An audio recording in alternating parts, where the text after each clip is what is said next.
Então, o nosso foco, Thiago, nós vamos falar sobre compreendendo o Alzheimer, da fisiopatologia ao impacto na vida do paciente. Então, amigo Felipe, é uma doença extremamente frequente, né? A gente sabe que se hoje a principal demência que eu devo pensar é Alzheimer. Lógico que eu vou fazer toda aquela estruturação para afastar outras coisas, mas a principal é Alzheimer. E a gente tem uma hipótese, principalmente na questão do Alzheimer, da hipótese chamada a hipótese amiloide. Então a ideia desse Alzheimer é que começa com uma proteína mal formada, uma proteína doente. A ideia do começo é essa. Vai existir fator de risco, que a gente vai falar à frente, mas assim, começa com a proteína doente. E essa proteína doente, ela vai orientar, assim dizendo de maneira prática, outras proteínas doentes a surgirem e aumentar, e vai gerar esse tal de depósito amiloide. Junto com ele, eu vou ter a proteína tal. Não é com L, é com U. Então, a proteína tal. Então, vão estar todo esse processo gerando placas. E o que é que a gente entende hoje dessa fisiopatologia? Que isso, principalmente esse depósito da proteína amiloide, ela vai acontecer no momento que o paciente não tem sintomas. Esse é um ponto crucial do nosso entendimento hoje da linha do tempo do paciente que tem Alzheimer. Então, o primeiro momento do Alzheimer é o quê?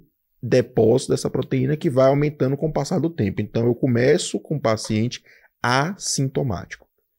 E toda vez que a gente pensa em avanços em Alzheimer, a gente começa da fisiopatologia. Então, a ideia é eu buscar esse paciente. Eu tenho que buscar um paciente que tem depósito, que não teve clínica, porque eu quero retardar o processo, porque o processo vai acontecer.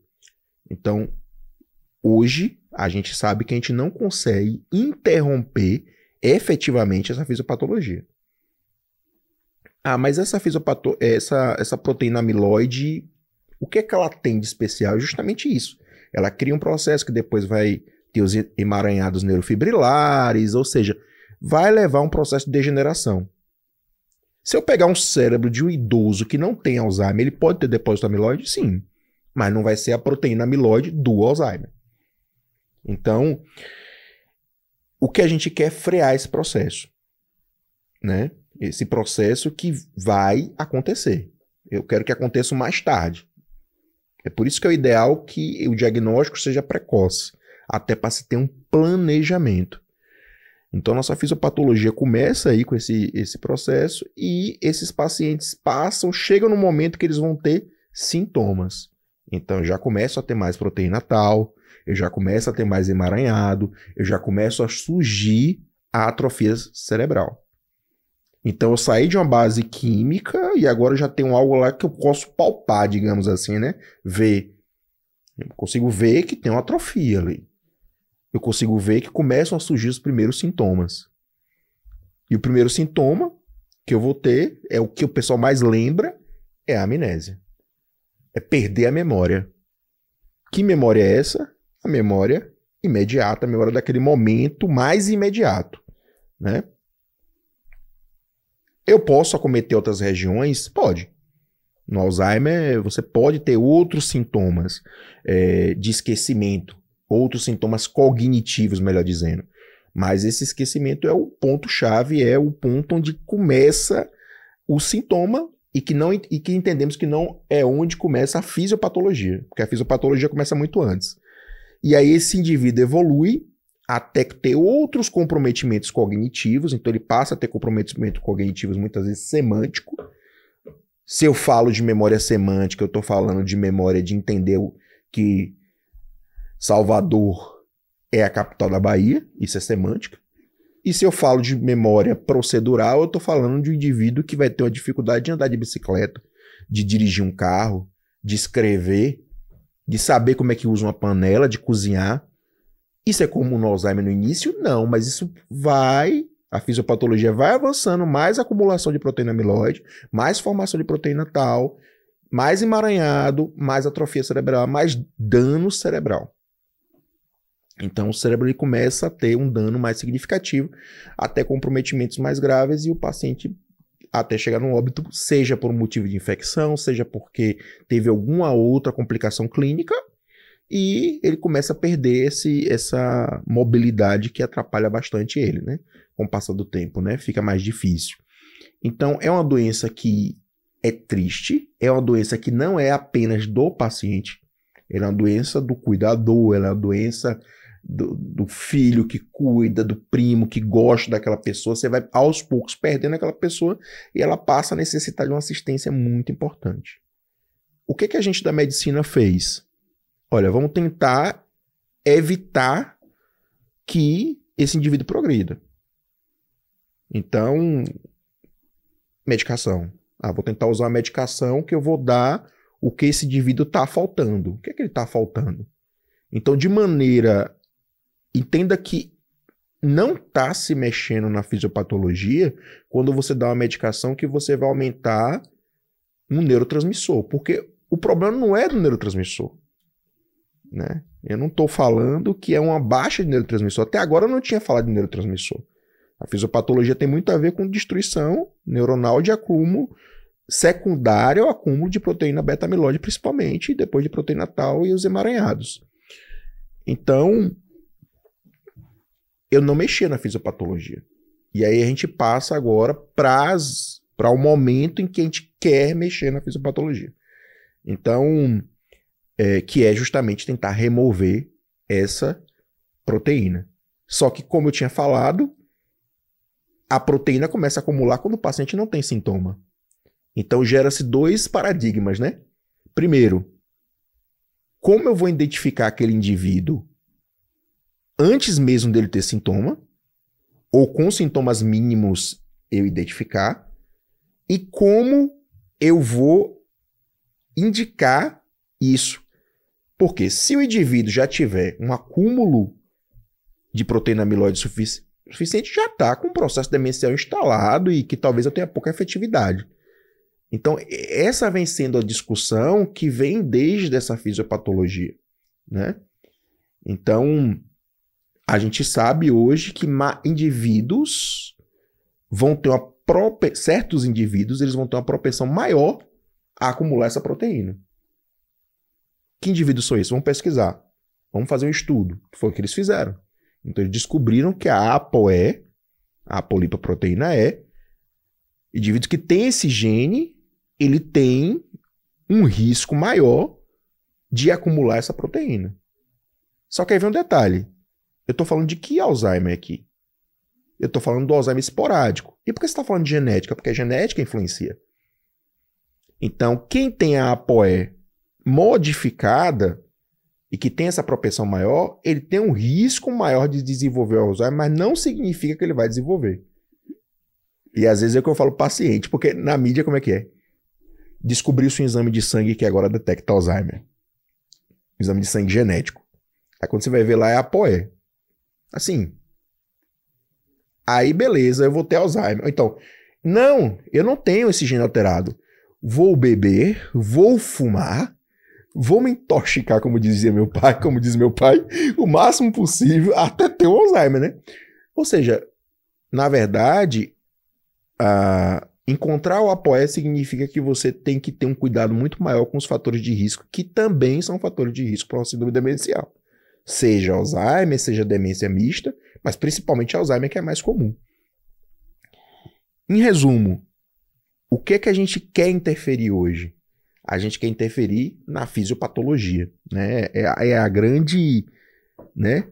É a grande momento que a gente quer interferir para a gente poder influenciar diretamente nessa clínica, né? Então, a gente começa com as pesquisas de ApoE e a gente vai para, poxa, o que é que hoje a gente tem que investir nesse paciente, né? Então, diante de um paciente com Alzheimer, investigar o esquecimento. Entender que tipo de esquecimento é esse, né? Entender se ele tem uma clínica compatível. Esse esquecimento é de que memória que está sendo afetada? Não, é um paciente que está mudança comportamental. Mudança comportamental eu não espero no Alzheimer. Mas eu estou pensando porque eu li um artigo que fala sobre o Alzheimer que tem a ver com o sistema límbico, o Alzheimer límbico, né? De certa forma, né? O Alzheimer límbico. Bem, a gente tem que pensar no mais comum, que é uma perda de memória, né, nesse momento, assim. Não, muito bacana, assim, e realmente tem várias coisas bacanas que você foi pontuando. Interessante que eu tive uma aula com o professor Litrini, né, que é uma grande referência de demência no Brasil, né, mas também não é muito velho, ele deve estar na sua casa, talvez dos 70, né, me perdoa se eu tiver menos, mas enfim. E ele contando que no congresso, no BREM, se eu não me engano, de Florianópolis, há 2 anos atrás, ele contando que ele foi dar uma aula uma vez e foi falar de Alzheimer e a equipe de psiquiatria levantaram a mão, mas como assim? Que doença é essa? Eu nunca atendi, né? Então, o quanto que a gente foi conhecendo, realmente a doença de Alzheimer estava aí há longos anos, né? E realmente ela agora está melhor identificada, melhor entendida. Antigamente a gente considerava tudo como caduquice, né? Então, muitas dessas demências que a gente não tinha nome realmente, a demência de Alzheimer, né? Uma coisa interessante que a gente tem que lembrar que nem toda demência, toda demência não é Alzheimer, mas todo Alzheimer é realmente um quadro demencial. Então, assim, é muito comum, assim, eles achar que são sinônimos, demência e Alzheimer, não são, né? Então, é uma doença que, teoricamente, é nova de alguma forma, né? Para nós, ela tem os primeiros relatos de Alzheimer, inclusive, parecia mais outro tipo de demência, mas Alzheimer, você vê uma ideia que é uma doença que tende a ter uma prevalência cada vez maior, uma incidência cada vez maior. Ao mesmo tempo, lembrar também que Alzheimer também não vem sozinho, isso também é importante, né? Então, quando a gente fala dos controles dos fatores possíveis, né? Pressão, você contou aí diabetes, álcool, né? Então, o álcool cada vez está mais por terra, o consumo de álcool como protetor para o cérebro, e ao contrário, o álcool é deletor para o cérebro, em qualquer quantidade, em qualquer momento. Controle de pressão, glicose, dislipidemia, tabagismo, etilismo, sedentarismo, alimentação, é super importante, porque realmente a doença não é única, né? E aí, outra coisa muito bacana que você foi pontuando, inclusive esses testes, né? Essas variabilidades gênicas, né? O APOE, eu sempre esqueço o nome dele, mas o ator do Thor, ele fez uma dosagem, a dosagem de APOE, deu APOE positivo e ele já parou a vida dele com esse pensamento que ele vai ter Alzheimer na vida. Então, assim, não é recomendado isso, né? Então, isso tem uma predileção, mas não quer dizer que vai ter a doença, né? Então, é importante também a gente tomar um pouco de cuidado, inclusive com esses exames. Hoje, exame para tudo, teste genético para tudo. Há uns 2 meses atrás, chegou um paciente no pronto-socorro. O que aconteceu com o senhor? Não sei não tem nada não, mas fiz esse teste genético aqui, eu tenho predisposição a ter Niemann-Pick, tipo C. Então, assim, realmente ainda bem que o senhor não tem. Ainda bem que o senhor não tem. Então tem que tomar muito cuidado com isso. Assim, a gente até a interpretação desses exames hoje é importante.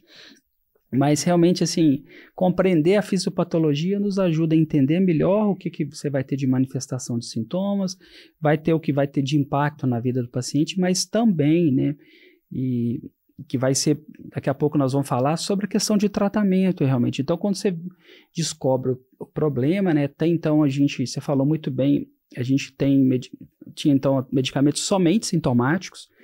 Então, eram medicamentos que melhoravam a funcionalidade dos neurotransmissores, né?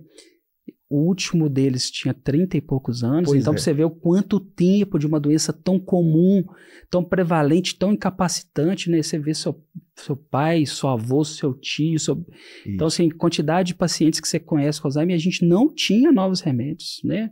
Ficaram anos, 34 anos, meia idade, você já está com mais de 40, mas assim, 30... É mais de 40? 34... Me matou agora. Então, assim, tô no projeto, eu não tenho nem 34 anos ainda, então você imaginar que 34 anos que nós ficamos sem medicamento, né? Então, isso é super complexo, super difícil, assim. Agora sim, né, se apresentou novos, né? Nós vamos falar dos resultados, né? Infelizmente não é o ideal, mas agora se apresentaram os novos, né? Então, isso o quanto é importante, né, Tiago? Mas uma coisa que eu quero que você me responda, Tiago. Então, você já meio que respondeu, mas vamos enfatizar de novo. O Alzheimer e os seus impactos. Então, mais uma vez, né? Uma doença, como eu disse, uma doença familiar. Então, é uma doença que a família toda fica doente. Se o indivíduo está sozinho, alguém da sociedade vai assumir esse indivíduo, mas também vai estar doente junto com ele. Uma doença que muitas vezes é uma filha que cuida, é um primo que cuida, e que essa pessoa é sozinho. Que a gente tem que falar, né? Pô, traz o pessoal, vamos jogar na roda, botar o pessoal para ajudar, né? Então, é uma doença que tem um impacto social muito grande e são indivíduos que eles funcionam bem até certo momento da vida, estão indo lá, aí já estão naquele momento, né? Que, poxa, talvez já está na aposentadoria, se for mais organizado, então é uma doença que acomete mais idosos, e aí é uma pessoa que nos ajudou a vida inteira, é uma pessoa que a gente ama, uma pessoa querida, então o impacto social é enorme, né? E para o terceiro que cuida, que essa pessoa, como é que essa pessoa vai trabalhar? Né? Como é que essa pessoa vai se sustentar? A pessoa vai lá, tem que ter um cuidador. Então tem um gasto financeiro, tem um desgaste desse cuidador, é um desgaste da família inteira. Então o impacto social é enorme assim e doença extremamente prevalente nessa população. E que cada ano que o indivíduo ele avança, a chance do Alzheimer avança também. Porque avançam-se a idade, que é um fator de risco, claramente, mas os outros fatores de risco também avançam. Hipertensão, diabetes, tudo aquilo que eu fiz e que deixei de fazer. Então tinha uma tabelinha muito bacana, né, que em um estudo recente, 2024, que ele falava sobre os fatores de risco, controle de fatores de risco, né, para a gente ver o impacto nisso na síndrome demencial. Então existiam janelas de oportunidade em cada idade. Primeira janela de oportunidade, quando você nasce. Se você tem um índice, tem uma questão educacional importante, é alfabetizado, estuda, protegeu uma parte aí já. Se você não é uma criança que sofre abusos, que vai ter um quadro depressivo, porque depressão faz parte, depressão tem a ver com isolamento, obesidade, tudo ali já. Criança hipertensa. Hoje a gente tem criança de 10 anos hipertensa. Obesa demais. Então, ali influencia. Aí você caminha para uma segunda janela, que aqueles fatores também influenciam. Ah, vou lá fazer faculdade. Ah, não vou fazer faculdade não. Ou então eu vou fazer uma coisa que exercite isso. Vou ser um músico. Pô, tá ali exercitando, né? Cognição ali a 1000. Né? Aí entra o álcool. Entra o tabagismo, forte aí nessa idade, né? Adolescência para adulto jovem. Vou estudar outra língua. Não vou estudar outra língua, não. Depressão forte aí, ansiedade forte, quadros psiquiátricos, uso de medicações, né, em excesso. Vou começar a usar benzodiazepínico. Bota pra menininha de adolescente o benzodiazepínico para dormir. Aí virou toda noite. Ou seja, ali já estão entrando fatores de risco. Passei essa janela. Chega no idoso. Fator de risco importantíssimo. O idoso está isolado. O idoso mora sozinho. Ah, mas ele mora sozinho porque ele é independente. O morar sozinho do idoso é que ninguém visita ele e que ele fica na casa lá preso só. Isso, para cognição, isso aí é um arraso. Imagine um idoso que não estudou. Ah, mas é um idoso socialmente ativo. Menos fator de risco. Ah, mas é um idoso que toma 1, ou 2, ou 3, ou 10. Idoso que bebe, idoso que fuma. Então, a gente tem janelas de oportunidades, né, muito interessantes em cada fase da vida, né? Às vezes a gente pega um paciente, né, idoso com Alzheimer, chega lá, ah, doutor, mas eu já tô idoso, não vou aprender outra língua não. Meu amigo, é reserva cognitiva. Esses dias eu tinha um colega de trabalho, caramba, me inscrevi aqui em letras, Tiagão. Em letras? Rapaz, tu queria fazer letras? Tu já é médico, neurologista. Rapaz, aí eu disse, reserva cognitiva, hein? Ah, malandro. Ele disse, não, acho que vou entrar na faculdade, eu vou estar lá com jovens. Entrou lá, e o cara... E ele é jovem. Ele é uma pessoa de 32 anos, 31 anos no máximo. Então assim, eu olhei pra ele, o cara não sempre quis fazer. Ou seja, ele tá criando reserva cognitiva para poder interferir nessa chance. Então não adianta ele chegar lá e pegar o APOE. Deixa eu ver o teste genético aqui de Alzheimer. Deu que eu vou ter, viu? Eu vou ter. Não é assim, né? Não é uma matemática. Alzheimer familiar são casos extremamente raros. O mais comum é esporádico. E quem tem a variação da APOE é o esporádico. Sim.